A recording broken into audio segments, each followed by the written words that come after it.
কাঁকরোলগুলোকে গোল গোল করে piece piece করে কেটে দিয়েছি, তাতে নুন, হলুদ, লঙ্কার গুঁড়ো মাখিয়ে নেব। নমস্কার, বাংলাধুরি রান্নাঘরে ফিরে এলাম আর একটি নতুন পর্বে। আমি লিপিকা, আর আজকে এই পর্বটি কিন্তু 1000 পর্ব পূর্ণ হতে চলেছে। আর আপনারা 1230 জন বন্ধু কিন্তু আমার পাশে আছেন, তাই জন্য আপনাদেরকে ধন্যবাদ জানাই। এই ধন্যবাদ জানিয়ে আজকের ভিডিওটা শুরু করছি। চলুন দেখে নিই মজাদার একটা ভিডিও। এখন শ্রাবণ মাস চলছে, আমি সারা মাস নিরামিষ রান্নাটাই খাচ্ছি, আর পরিবারে মাছ টাছ হলেও আমি খাচ্ছি না। তা আজকের রেসিপিগুলো সম্পূর্ণ নিরামিষ। আজ আমাদের গুরুবার, শুক্রবার, সেই কারণেই এই নিরামিষের পর্ব।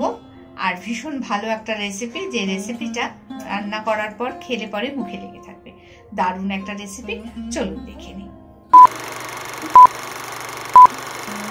বন্ধুরা, এগুলো কাঁকরোল। আপনারা প্রত্যেকেই, বেশিরভাগ মানুষই চেনেন। আমাদের বর্ষাকালে এই কাঁকরোল আপাতত 3-4 মাসের জন্য ভীষণই ভালো লাগবে খেতে, কারণ তখন থাকে কচি, একদম কচি অবস্থাতে যে কাঁকরোলগুলো থাকে সে দানাগুলো ভীষণ নরম থাকে, সেজন্য এই সময়টা উপযুক্ত সময়।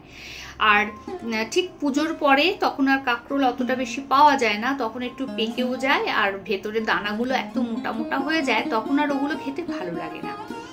আজকে আমি এই কাঁকরোল দিয়ে তৈরি করব মালাই কাঁকরোল। মালাই কাঁকরোল করতে গেলে কাঁকরোলগুলোকে পিস করে কেটে নিয়ে নুন, হলুদ, লঙ্কার গুঁড়ো মাখিয়ে নিয়েছি, কড়াইতে তেল দিয়েছি, তেল দিয়ে এবার এগুলোকে ভালো করে ভেজে নিতে হবে।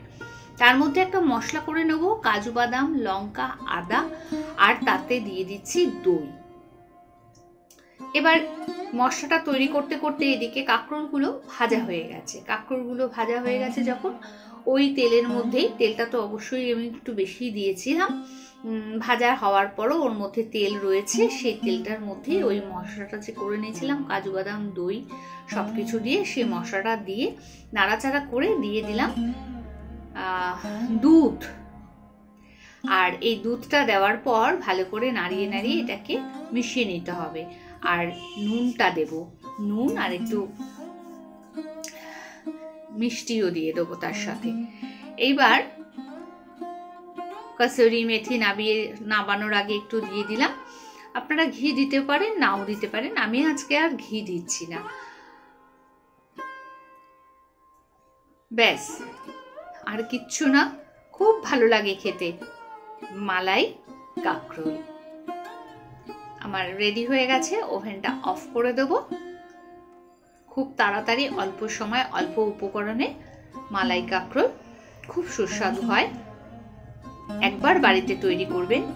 এইরকম সুন্দর একটা ভিডিও যদি দেখে আপনাদের ভালো লাগে, তাহলে আর দেরি কেন, সাবস্ক্রাইব করে নিন, পাশে থাকা বেল আইকনটি অল ক্লিক করে দিন, প্রত্যেক দিন নতুন নতুন নোটিফিকেশনটা যাতে সবার প্রথম আপনার কাছে পৌঁছে যায়। একটা লাইক করবেন, আমার নতুন ভিডিও করার অনুপ্রেরণা জাগায়।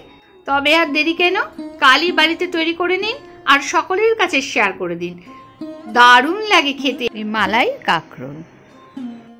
আর আমি সকালবেলা উঠেই আগে চালটা ভিজিয়ে দিই, কারণ আমার চালটা যদি ভেজানো থাকে তাতে গ্যাসটা কিন্তু অনেকটা সাশ্রয় হয়, আর ভাতটাও বেশ লম্বা লম্বা হয়, সরু সরু লম্বা লম্বা হয়।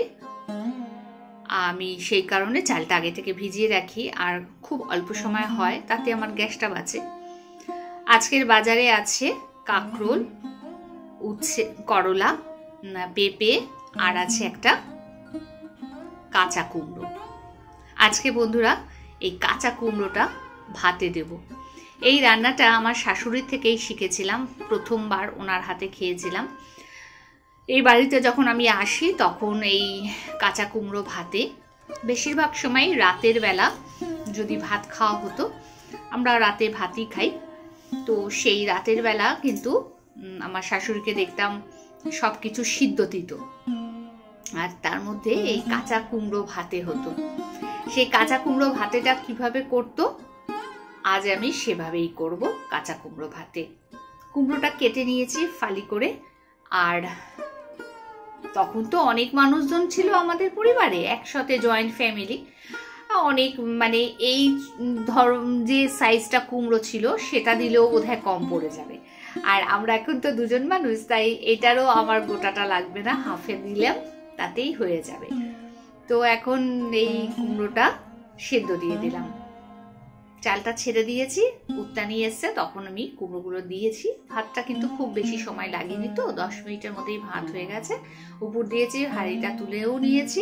এইবার এই ভাতটা ভর্তি হাঁড়ি, তো এখান থেকে আমি কিন্তু আগে কুমড়োটা বার করে নিতে পারতাম, কিন্তু আগে যদি কুমড়োটা বার করে নিতাম একটু ফ্যানটা সমেত থাকতো, তাই একটু বেশি জল জল হতো, ভেজা ভেজা হতো। আমি তাই ফ্যানটা উপর দিয়ে নিয়েছি, এরপর কিন্তু কুমড়োটা বার করছি। তাতে কি হচ্ছে, জল ভাবটা কম হবে। তো কুমড়োটা বার করে নিয়েছি, আর ওদিকে লঙ্কা আর নুন, লঙ্কাটাকে কুচো করে কেটে নিয়েছি, আর কুমড়োর সঙ্গে সঙ্গে আমি করলাটাও বার করে নিলাম। এইবার সর্ষের তেল, নুন আর লঙ্কাটাকে ভালো করে চটকে মাখবো। লঙ্কাগুলোকে কুচিয়ে নিয়েছিলাম, তারপরও আবার চটকে মাখলাম।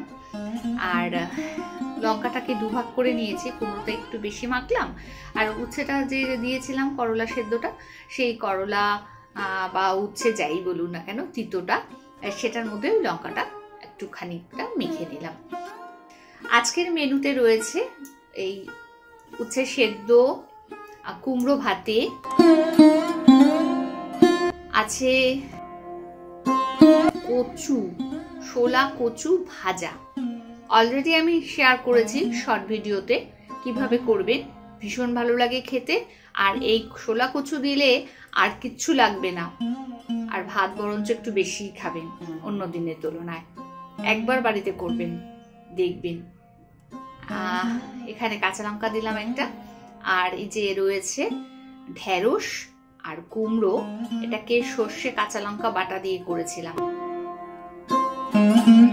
আর রয়েছে ছোলার ডাল আর মটর ডাল মিশিয়ে প্রেসার কুকারে একটা 3টে সিটি দিয়ে নিয়েছি, বেশ ঘন করে একটু ডাল করে নিয়েছি। এই হলো দুপুরের মেনু। আর ওই যে কাঁকরোলটা রয়েছে। ভিডিওটা এখানে শেষ করলাম। আপনারা প্রত্যেকে ভালো থাকবেন, সুস্থ থাকবেন।